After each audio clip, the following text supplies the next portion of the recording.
فرزند زہرا یہ حالات برے ہیں۔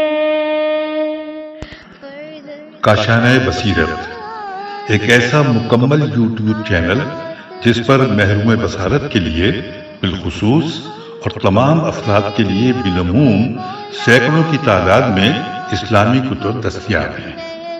لہذا گزارش ہے کہ آپ اپنی ذمہ داری نبھاتے ہوئے کاشانۂ بصیرت کو سبسکرائب کرنے کے ساتھ ساتھ بیل آئیکن کو پریس کیجیے تاکہ آپ علم کے حصول کے ساتھ ساتھ مذہب اہل بیت کی اشاعت میں بھی اہم کردار ادا کرتے رہیں۔ کاشانۂ بصیرت، کاشانۂ بصیرت، کاشانۂ بصیرت۔ فرزند زہرا یہ حالات برے ہیں۔ السلام علیکم، میں ہوں صبا جعفر اور یوٹیوب چینل کاشانۂ بصیرت کے لیے قرآن مجید کی تفسیر کوثر کو ریکارڈ کرنے کی سعادت حاصل کر رہی ہوں۔ اس تفسیر کے مفسر جناب محسن علی نجفی صاحب ہیں۔ آج ہم آغاز کریں گے جلد ہشتم میں سورہ دخان سے۔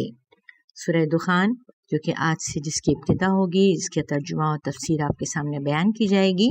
صفحہ ہے اس جلد ہشتم میں 161۔ کہتے ہیں نجفی صاحب کہ سورہ مبارکہ کا نام آیت فَارْتَقِبْ یوم تَأْتِی السَّمَاءُ بِدُخَانٍ مُبِینٍ، یہ آیت نمبر 10 ہے، اس سے ماخوذ ہے۔ اس سورہ مبارکہ کی آیات کی تعداد کوفی قرأت کے مطابق 59 ہیں۔ 59، 60 میں جب ایک کم ہو تو ہم اسے اردو میں نمبرنگ دیتے ہیں 59۔ دیگر قرأتوں کے مطابق اس سے کم تعداد کا ذکر کیا جاتا ہے۔ ہم نے پہلے بھی ذکر کیا کہ کوفی قرأت معتبر قرأت ہے، چونکہ یہ قرأت قاری عاصم بن ابی النجود یا النجود، مجھے اس کا پروننسیشن نہیں اتنا سمجھ آ رہا، اور ابو عبد الرحمن سلمی کے ذریعے حضرت امیر المومنین علی علیہ السلام کی قرأت ہے۔ چنانچہ مجموع البیان میں آیا ہے کہ اہل کوفہ کی تعداد سب میں صحیح ترین تعداد اور اعلیٰ ترین سند کی حامل ہے، چونکہ یہ قرأت امیر المومنین علیہ السلام سے ماخوذ ہے۔ بعض اہل تحقیق سورہ ہائے حوامیم کے بارے میں یہ نکتہ بیان کرتے ہیں کہ یہ سورتیں جو لفظ حامیم سے شروع ہوتی ہیں، اول تو ان سب کے مضامین ایک جیسے ہیں، دوم یہ کہ حامیم کے لفظ کے بعد تنزیل کتاب اور وحی کا ذکر ہوتا ہے۔ ان میں سے 3 سورے سورہ حامیم کے بعد تنزیل الکتاب سے، 2 سورے حامیم کے بعد والکتاب المبین سے، سورہ شورا کذالک یوحی الیک سے، اور ایک سورہ تنزیل من الرحمن سے شروع ہوتی ہے۔ بسم اللہ الرحمن الرحیم۔ حامیم والکتاب المبین انا انزلناہ فی لیلۃ مبارکۃ انا کنا منذرین۔ حامیم، اس روشن کتاب کی قسم، ہم نے اسے ایک بابرکت رات میں نازل کیا ہے، یقیناً ہم ہی تنبیہ کرنے والے ہیں۔ تفسیر آیات میں ارشاد فرماتے ہیں، نمبر 1 حامیم، یہ سورہ حوامیم کی 5ویں سورہ ہے۔ نمبر 2 والکتاب المبین، انسان کو راہ نجات و سعادت بیان کرنے والی اس کتاب کی قسم ہے کہ یہ قرآن ہم نے ایک مبارک رات میں نازل کیا ہے۔ نمبر 3 انا انزلناہ فی لیلۃ مبارکۃ، یہ قرآن ایک مبارک رات میں نازل ہوا۔ سورہ قدر میں فرمایا کہ وہ شب لیلۃ القدر ہے، اور سورہ بقرہ کی آیت نمبر 185 میں فرمایا کہ وہ شب ماہ رمضان میں ہے۔ نمبر 4 انا کنا منذرین، یہ قرآن اس لیے نازل کیا کیونکہ ہم تنبیہ کرنے کا ارادہ رکھتے تھے، یعنی اس راہ نجات و سعادت سے منحرف ہونے والے غافل انسان کی تنبیہ کرنے کا جو ارادہ تھا، اس کے نفاذ کے لیے یہ قرآن نازل کیا۔ یہاں ایک سوال نے مفسرین کے اذہان کو مشغول کیا ہے کہ قرآن 23 سالوں میں تدریجاً نازل ہوتا رہا ہے، ایک رات میں نازل کرنے کا کیا مطلب ہے؟ اس کا مشہور جواب یہ دیا گیا ہے کہ قرآن 2 مرتبہ نازل ہوا ہے، ایک مرتبہ دفتن قلب رسول پر نازل ہوا اور دوسری بار تدریجاً 23 سالوں میں نازل ہوا ہے۔ میرا گمان یہ ہے کہ یہ سوال ہمارے زمانی ذہن میں آتا ہے، جبکہ اللہ تعالیٰ کا عمل زمانی نہیں ہے۔ لہٰذا جب قرآن کا نازل کرنا اللہ کی طرف منسوب ہوگا، جیسے انا انزلناہ ہے، تو غیر زمانی ہوگا، دفتن یا تدریجن کا سوال نہیں آتا، اور جب اہل عرض کی طرف منسوب ہوگا تو زمانی اور تدریجی ہوگا۔ جیسے آیت کا ترجمہ سنا رہی ہوں آپ کو، اور قرآن کو ہم نے جدا جدا کر کے نازل کیا تاکہ آپ ٹھہر ٹھہر کر لوگوں کو پڑھ کر سنائیں، اور ہم نے اسے بتدریج نازل کیا۔ لہٰذا عین ممکن ہے کہ قلب رسول صلی اللہ علیہ وآلہ وسلم کا تعلق غیر زمانی اور زمانی دونوں سے ہو، لہٰذا دفتن و تدریجن دونوں قابل جمع ہیں۔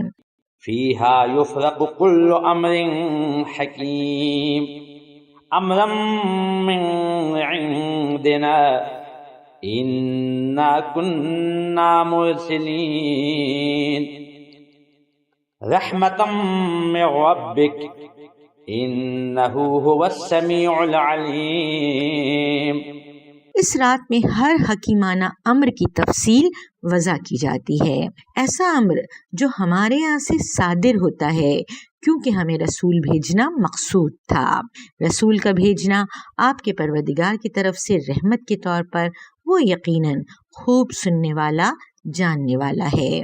تفسیر آیات میں بیان کرتے ہیں کہ اس آیت سے اور سورہ قدر کی آیات تنزل الملائکۃ والروح فیہا بإذن ربہم من کل امر، فرشتے اور روح اس شب میں اپنے رب کے اذن سے تمام تعین شدہ حکم لے کر نازل ہوتے ہیں۔ اس سے معلوم ہوتا ہے کہ ملائکہ اور روح اس رات اللہ کا حکم لے کر نازل ہوتے ہیں۔ ان آیات سے اس بات کا علم ہو جاتا ہے کہ اللہ تعالیٰ کے ملکوتی نظام میں ایک رات ایسی ہے جس میں سال بھر کے امور کے فیصلے صادر ہوتے ہیں۔ اس کا مطلب یہ ہوا کہ اللہ تعالیٰ سال میں ایک بار لوگوں کے مقدرات کی تجدید فرماتا ہے۔ تقدیر کی تجدید کا مطلب یہ ہے کہ اللہ تعالیٰ کے 2 فیصلے ہوتے ہیں، ایک فیصلہ اٹل یعنی لا یا تغیر ہوتا ہے، جس کو سنت اللہ سے تعبیر فرمایا جاتا ہے، ترجمہ بیان کر رہے ہیں، اور اللہ کے دستور میں آپ کوئی تبدیلی نہیں پائیں گے۔ دوسرا فیصلہ قابل تغیر ہے، فرمایا ترجمہ بیان ہو رہا ہے یہ اللہ جسے چاہتا ہے مٹا دیتا ہے اور جسے چاہتا ہے قائم رکھتا ہے، اور اسی کے پاس کتاب ہے۔ اگر اللہ کے حتمی فیصلے نہ ہوتے تو اس کائنات کی کسی چیز پر بھروسہ نہ آتا، اور اگر کچھ فیصلوں میں لچک کی گنجائش نہ ہوتی تو انسان مجبور ہوتا اور اپنے اعمال و کردار کا اس پر کوئی اثر مرتب نہ ہوتا۔ اس سلسلے میں فرمایا ان اللہ لا یغیر ما بقوم حتی یغیروا ما بانفسہم، اللہ کسی قوم کا حال یقیناً اس وقت تک نہیں بدلتا جب تک وہ خود اپنی حالت کو نہ بدلے۔ حدیث میں آتا ہے اللہ کے فیصلے کو صرف دعا روک سکتی ہے، اور نیکی ہی سے عمر لمبی ہوتی ہے، اور جب انسان کے اعمال اور کردار کے اس کی قسمت اور تقدیر پر اثرات مرتب ہوتے ہیں تو ان اثرات پر مشتمل ایک نئی تقدیر کی ترتیب کے لیے سال میں ایک شب کا تعین فرمایا۔ اپنی تقدیر سازی نہ ہو سکی تو ایک رات میں اپنی قسمت سنوار سکتا ہے۔ نمبر 2، کلو امر حکیم، اس رات میں ہر حکیمانہ امر کی تفصیل و تقسیم ہوگی۔ اللہ کا ہر امر حکمت و مصلحت پر مشتمل ہوتا ہے، اللہ کا کوئی امر حساب و کتاب کے بغیر صادر نہیں ہوتا۔ نمبر 3، امرن من عندنا، یہ حکیمانہ امر ہمارے یہاں سے صادر ہونے والا ہے، کسی غیر اللہ سے ممکن نہیں کہ انسان کی ہدایت و سعادت سے متعلق کوئی امر صادر ہو جائے۔ نمبر 4، انا کننا مرسلین رحمتا من ربک، یہ اللہ تعالیٰ کی رحمت کا تقاضا ہے کہ انسان کی ہدایت و سعادت کے لیے انبیاء علیہ السلام بھیجے جائیں۔ اس سے اندیا ملتا ہے کہ یہ حکیمانہ امر انسان کی ہدایت و سعادت سے متعلق ہے۔ نمبر 5، انہو هو السمیع العلیم، وہ ضمیروں تک کی آواز سنتا ہے اور اپنی مخلوق کی خیر و سعادت کی ہر بات کا علم رکھتا ہے۔ رب السماوات والأرض وما بينهما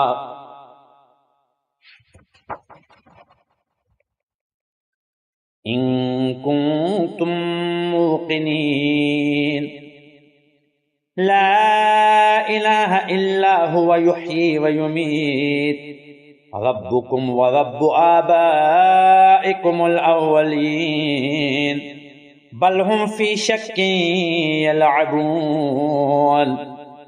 وہ آسمانوں اور زمین اور جو کچھ ان کے درمیان ہے سب کا پروردگار ہے، اگر تم یقین رکھنے والے ہو۔ اس کے سوا کوئی معبود نہیں، وہی زندگی اور موت دیتا ہے، وہی تمہارا رب ہے اور تمہارے پہلے باپ دادا کا رب ہے، لیکن یہ لوگ شک میں پڑے کھیل رہے ہیں۔ تفسیر آیات میں بیان کرتے ہیں، نمبر 1، مشرکین مختلف اور متعدد ارباب کا عقیدہ رکھتے تھے، بلکہ ہر قوم کا ایک معبود رب ہوا کرتا تھا۔ رسول اللہ صلی اللہ علیہ وآلہ وسلم سے خطاب میں جب ربک آپ کا رب فرمایا تو مشرکین کو یہ گمان ہو سکتا تھا کہ محمد اپنے لیے مخصوص رب بناتا ہے اور ہم اپنا جدا رب بناتے ہیں تو مسترد کر دیتا ہے۔ اس احتمال کو ختم کرتے ہوئے فرمایا وہ کل کائنات کا رب ہے، رب السماوات والارض۔ نمبر 2، ان کنتم موقنین، یہ بات کہ اللہ تعالیٰ کل کائنات کا رب ہے اہل یقین جانتے ہیں۔ اگر تم اہل یقین میں سے ہو تو تم پر یہ بات روز روشن کی طرح واضح ہے کہ کائنات میں ایک اللہ کے سوا کوئی رب نہیں ہے۔ نمبر 3، لا الہ الا ہوا، اہل یقین پر یہ بات واضح ہے کہ اس ایک رب کے علاوہ کوئی اور قابل پرستش نہیں ہے، عبادت صرف رب کی ہوتی ہے اور رب صرف ایک ہے۔ نمبر 4، یحیی و یمیتو، رب اور معبود وہ ہے جس کے قبضہ قدرت میں موت و حیات ہے، جس کے ہاتھ میں موت و حیات ہے اسی کے ہاتھ میں تمہاری زندگی کی تدبیریں ہیں۔ نمبر 5، ربکم و رب آبائکم الاولین، یہ نہ کہو کہ ہم اپنے آباء و اجداد کے رب کو کیسے چھوڑیں، چونکہ اللہ ہی تمہارے آباء و اجداد کا رب ہے۔ اگر ان کی تقلید کرنا ہی ہے تو ان کے حقیقی رب کو اپنا کر تقلید کرو۔ نمبر 2، بل ہم فی شک یلعبون، وہ اللہ کی ربوبیت اور مدبریت کے بارے میں شک میں مبتلا ہیں۔ یہ شک اس وجہ سے نہیں کہ ان لوگوں نے اپنی عقل و فکر سے کام لیا ہو، اس بارے میں ممکنہ تحقیق کی ہو، تمام فکری و استدلالی ذرائع استعمال کیے ہوں، پھر وہ نتیجے تک نہ پہنچ سکیں، بلکہ وہ اس لیے شک میں مبتلا ہیں کہ وہ اپنی فکری و عقلی توانائی استعمال کرنے کی جگہ بیہودہ لغویات میں مشغول ہیں۔ ظاہر ہے جو دماغ لہویات یعنی کھیل کود اور سیر و تفریح اور بے مقصد چیزوں میں مشغول ہوگا وہ کسی مقصد تک نہیں پہنچ سکتا۔ فارتقب یوم تأتی السماء بدخان مبین یغشی الناس هذا عذاب علیم۔ بس آپ اس دن کا انتظار کریں جب آسمان نمایاں دھواں لے کر آئے گا جو لوگوں پر چھا جائے گا، یہ عذاب دردناک ہوگا۔ تفسیر آیات میں کہتے ہیں، نمبر 1، فرتقب، اس آیت کی 2 تفسیریں منقول ہیں۔ پہلی تفسیر یہ ہے کہ رسول اللہ صلی اللہ علیہ وآلہ وسلم کی مخالفت جب بڑھ گئی تو آپ صلی اللہ علیہ وآلہ وسلم نے کفار قریش کے خلاف بد دعا کی، خدایا یوسف کے قحط کی طرح قحط سے میری مدد فرماتا۔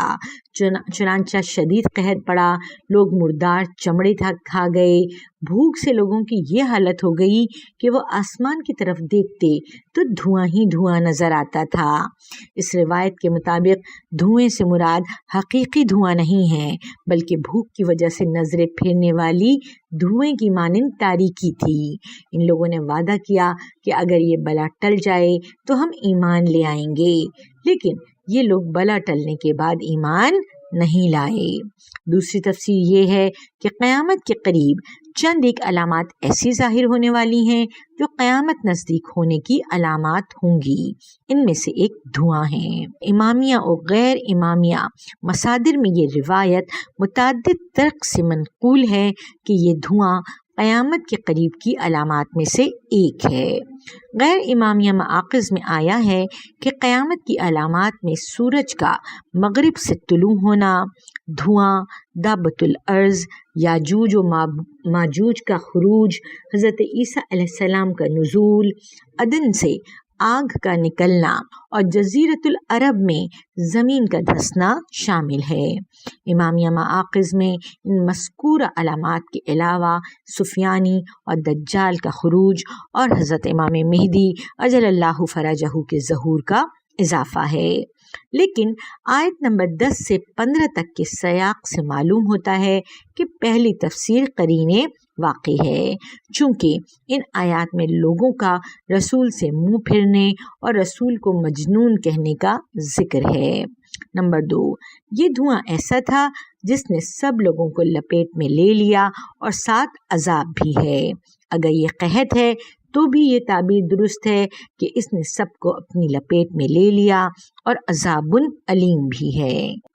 ربنا اكشف عنا العذاب إنا مؤمنون۔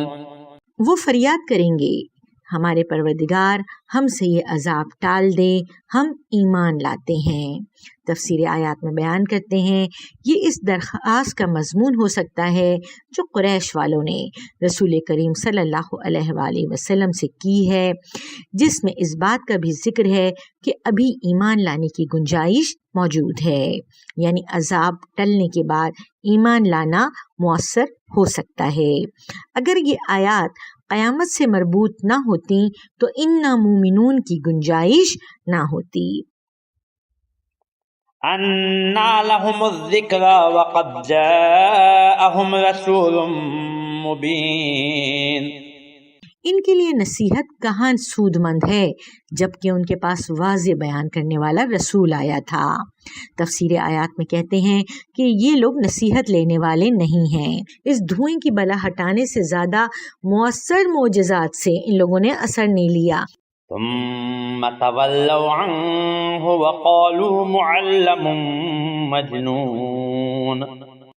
پھر انہوں نے اس سے منہ پھیر لیا اور کہا یہ تو تربیت یافتہ دیوانہ ہے۔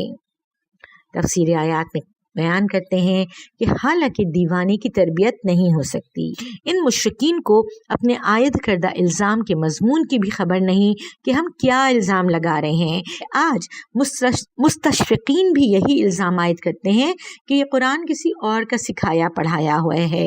فرق یہ ہے کہ قرآن کے اعجازی پہلو کی یہ لوگ توجیہ کرتے ہوئے کہتے ہیں کہ محمد صلی اللہ علیہ وآلہ وسلم نابغہ تھے، اور مشرکین کہتے تھے محمد صلی اللہ علیہ وآلہ وسلم پڑھایا سکھایا ہوا دیوانہ ہے، جبکہ دیوانے کو سکھایا پڑھایا نہیں جا سکتا۔ نابغہ ہیں تو دیگر نابغہ افراد بھی ایسا کلام پیش کر سکتے ہیں۔ انا کاشف العذاب قلیلا انکم عائدون۔ ہم تھوڑا سا عذاب ہٹا دیتے ہیں، تم یقیناً وہی کچھ کرو گے جو پہلے کیا کرتے تھے۔ تفسیر آیات میں بیان کرتے ہیں کہ اس آیت سے یہی مفہوم ہوتا ہے کہ عذاب ٹلنے کے بعد وہ دوبارہ اپنے معمول جو کفر اور شرک ہے اس میں مشغول ہو جاتے ہیں۔ یوم نبطش البطشۃ الکبریٰ انا منتقمون۔ جس دن ہم بڑی کاری ضرب لگائیں گے، ہم اس دن انتقام لینے والے ہیں۔ تفسیر آیات میں کہتے ہیں کہ اس آیت کا تعلق قیامت سے معلوم ہوتا ہے۔ قیامت کی بڑی کاری ضرب کی نسبت یہ عذاب بہت بڑا عذاب نہ تھا۔ دوسری تفسیر کے مطابق قیامت سے پہلے یوم دخان کا ذکر ہے کہ منافقوں اور کافروں کو قیامت سے پہلے بھی ایک ضرب اور انتقام کے دن کا سامنا کرنا ہوگا۔ وَلَقَدْ فَتَنَّا عَلَيْهِمْ قَوْمَ فِرْعَوْنَ وَجَاءَهُمْ رَسُولٌ كَرِيمٌ۔ أن أدوا إلي عباد الله إني لكم رسول أمين. اور بتحقیق ان سے پہلے ہم نے فرعون کی قوم کو آزمائش میں ڈالا اور ان کے پاس ایک معزز رسول آیا.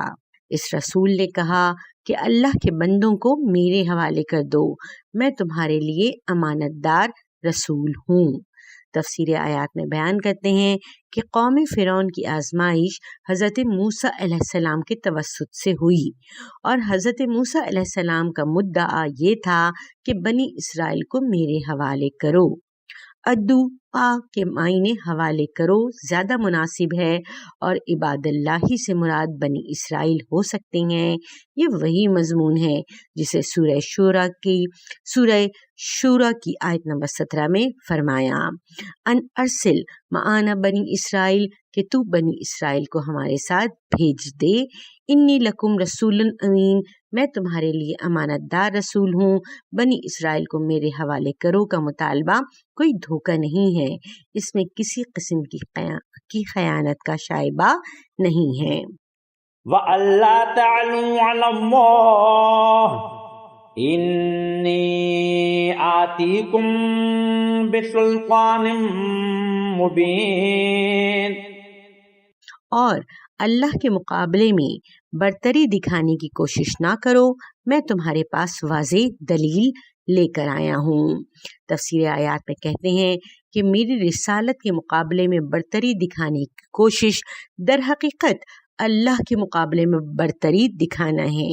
نمبر 2، انی آتیکم بسلطان مبین، اللہ کی طرف سے معجزات پر مشتمل واضح دلیل لے کر آیا ہوں جو میری نبوت کی تصدیق کے لیے کافی ہے، اور ساتھ ہی اللہ کی برتری کی بھی نشانی ہوگی.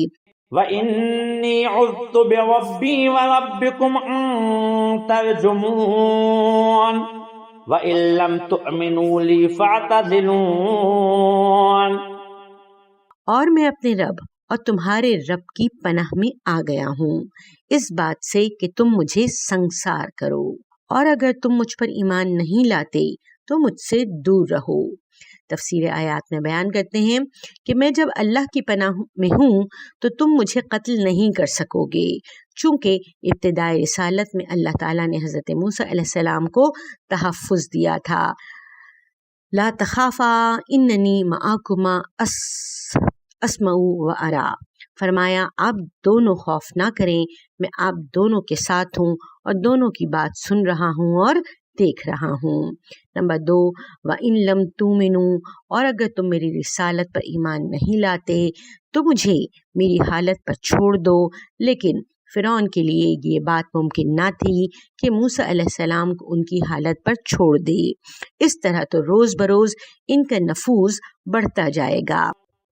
فَدَعَا رَبَّهُ أَنَّ هَٰؤُلَاءِ قَوْمٌ مُجْرِمُونَ فَأَسْرِ بِعِبَادِي لَيْلًا إِنَّكُم مُتَّبَعُونَ. بس موسیٰ نے اپنے رب کو پکارا کہ یہ مجرم لوگ ہیں. اللہ نے فرمایا، بس میرے بندوں کو لے کر رات کو چل پڑیں، یقیناً تم لوگوں کا پیچھا کیا جائے گا.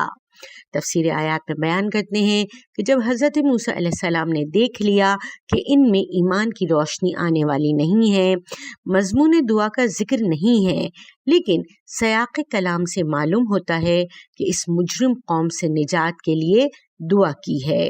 نمبر 2، اس دعا کے نتیجے میں یہ حکم ملا کہ رات کو بنی اسرائیل کو لے کر اپنے وطن کی طرف چل پڑو، اور یہ بات ذہن میں رکھو کہ وہ تمہارا تعاقب کریں گے. وَاتْرُكِ الْبَحْرَ رَهْوًا إِنَّهُمْ جُندٌ مُغْرَقُونَ. اور سمندر کو شگافتہ چھوڑ دیجئے، ان کے لشکری یقیناً غرق ہونے والے ہیں. تشریحی کلمات میں کہتے ہیں رہون الروا کے معنی ساکن کے ہیں، بعض نے کہا اس سے راستے کی کشادگی مراد ہے۔ تفسیر آیات میں بیان کرتے ہیں کہ دریا کی اس شگاف کو اپنے عصا کے ذریعے دوبارہ پہلی حالت میں لانے کی کوشش نہ کرنا، جیسے شگاف کی حالت ہے اسی حالت پر چھوڑے رکھنا۔